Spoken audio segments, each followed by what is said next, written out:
Good morning, Pastor Chris Wickland here from Living Word Church Ferrum. Today I want to talk about this. This is a spoon.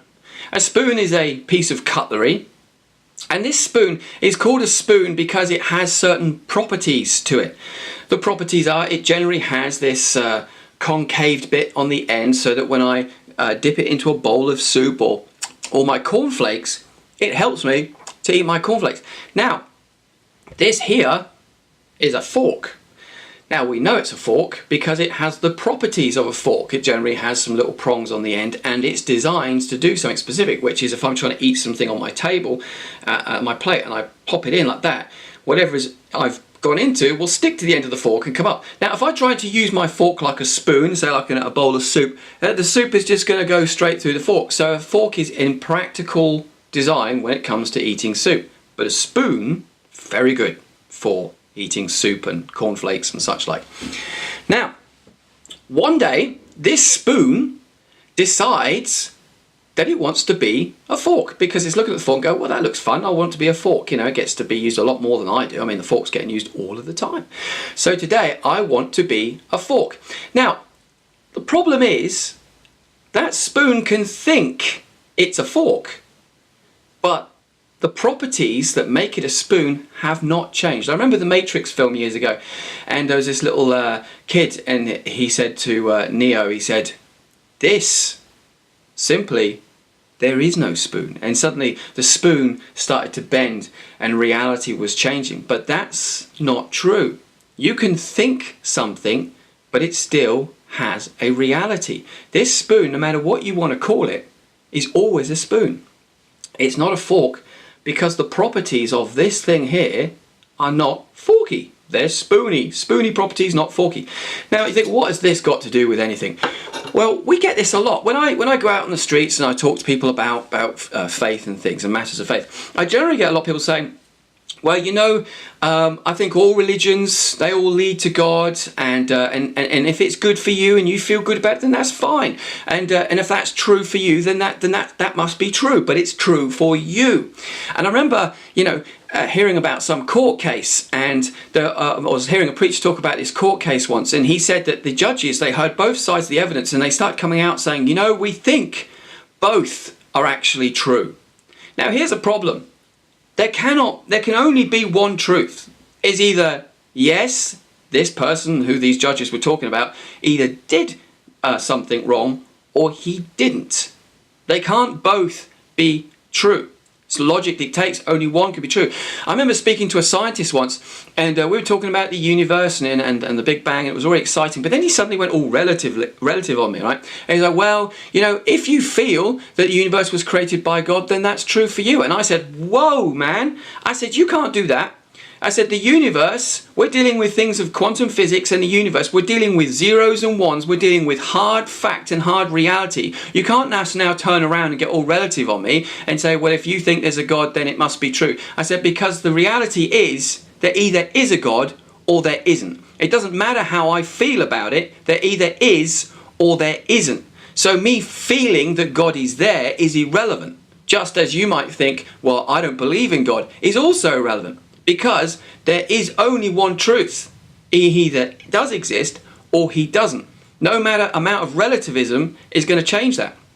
I might wake up one day and go, hey, I just feel like I want to go down the wrong way on the motorway today. Because like, man, who's to tell me what's right and wrong, right? Because it's all relative. What right and wrong, truth, it's all relative. There's no absolute truth. I'm just going to go down. There's no objective truth, no absolute truth. I'm just going to go down that motorway the wrong way because nothing will go wrong with me because I feel that it's fine. So here's the thing. You go down that motorway, you're going to be hit by a truckload of objective truth. And no relativism is going to stop you feeling some pain when you go the wrong way up a motorway.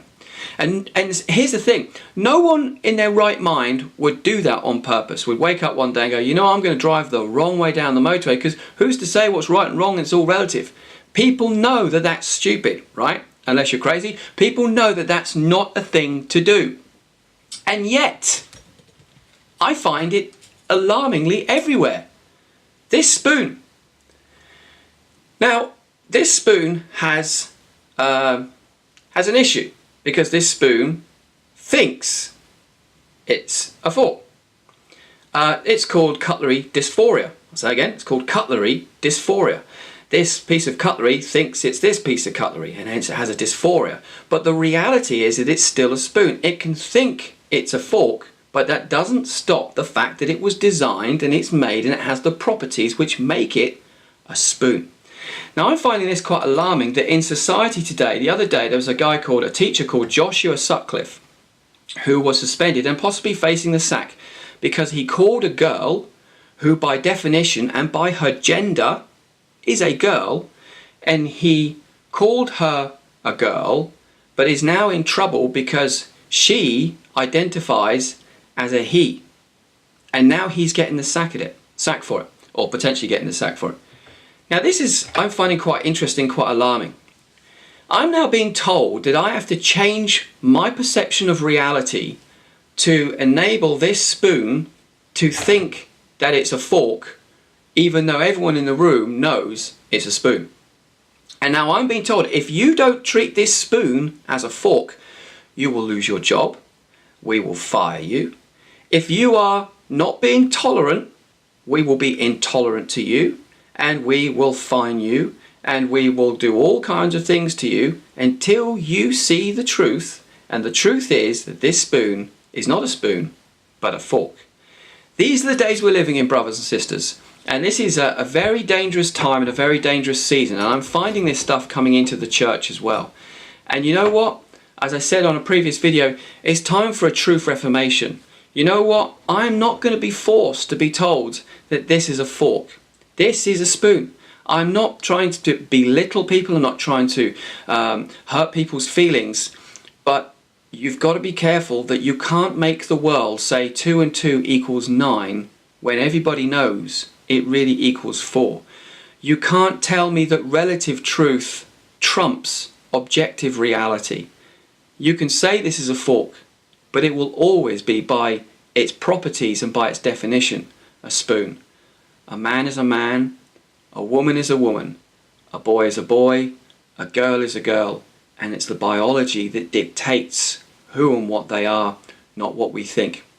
Let's stay to the truth, and let's get back to the truth of God's word, and let's keep the truth of God's word in the church, in our hearts, in our lives, for there really is a God, and his name is Jesus, and he died on the cross, and he loved us that much that he went to the cross and died for us. This is not subjective truth. This is objective reality. God bless you all, and I'll see you again next time. Bye-bye.